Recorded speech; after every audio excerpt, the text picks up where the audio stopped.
Hello, good morning everyone. My name is Muhammad Jelani. I'm Class B student of English Literature 2019. Today I will try to give a review little bit material on cultural theory that contained in chapter 10. The title is The Production and Reception of the Culture. Research on the production and reception of culture covers a number of fields, most notably mass communication, film and television studies, and sociology. It has also been informed by a number of the diverse theoretical paradigms contained in this book. Despite this pluralism, we can uncover some common principles which animated the perspective. The study of media effects. Theoretical interest in the production and reception of culture can be traced back to communication research in the middle decades of the 20th century. Communication is commonly seen as a process involving a sender, a receiver, and a message. A central theme in mass media research has been the exploration of the relationship between these elements. In particular, there has been considerable debate about the relative power of the sender and the receiver to determine the meanings of message. During the 20th century, there was a general shift away from model that gave primary power to sender, example media institution, and toward those which emphasized the ability of audience to influence the interpretation of message. Contemporary work, reception of culture. Contemporary work exploring the consumption of or reception of culture tends to be centered on three major lines of theoretical influence: post-structural and postmodern exploration of the reader, although this can also focus on class, race, and gender and as determinant of reading.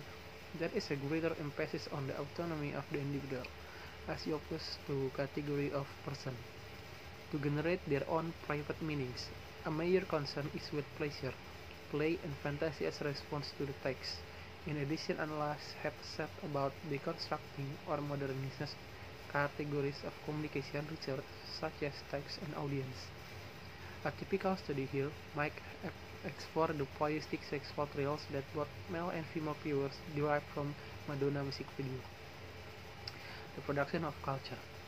Work on the production of culture explore the cultural and institutional factors that influence and the creation of cultural products rather than the ways they are received and interpreted by an audience. As Janet Wolff points out, this broadly sociological perspective contrasts vigorously with the romantic and mystical notion that cultural products are the creation of genius transcending existence, society, and time, and arrive thanks to some form of divine inspiration. The aim here is not so much to love ideas about creativity and talent out of the court, but rather to show how practical activity and creativity are in mutual relationship of interdependence with social structure. In similar vein, Howard Baker speaks of artwork that sustain cultural production and provided an audience for their products. Evaluation. Work exploring the production and reception of culture has several positive qualities. This can be summarized as follows. Causal links and process can be clearly traced to specific institution and actor. Rigorous methodology are often used, especially in comparative audience research. Culture is treated as something concrete rather than as something that is rely and outside of human agency. Research project tends to have clear research finding rather than open-ended theoretical speculation and assertion. There is remarkable amount of consensus in the area, suggesting that it may be a field in which cumulative core knowledge might be identified. Beyond the arts and the media, we turn first to the theory of media event advanced by Daniel Dayan and Elihu Katz, who claim that successful media event televised major civic occasion requires agreement and participation from organizer, broadcaster, and audience. They argue that the failure of research consensus among the patron negotiating over the production of a media event may result either in cancellation of the broadcast or in one or another aberrant form of broadcast. Where there is a lack of enthusiasm for any of the parties, that event can fall flat.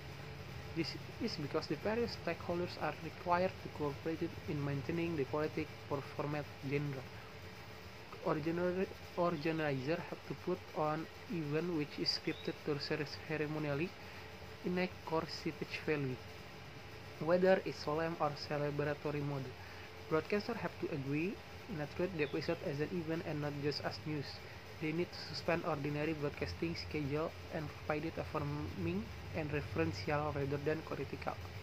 Commentary, audience need to switch into the mode of festive viewing, and thereby demonstrated that the episode in question is indeed out of the ordinary. Their mass participation is also required in order to validate claim that the event has been successful. Indeed, to demonstrate that anything taken to be importantly really took place at all. I think that's all for today. Thank you very much.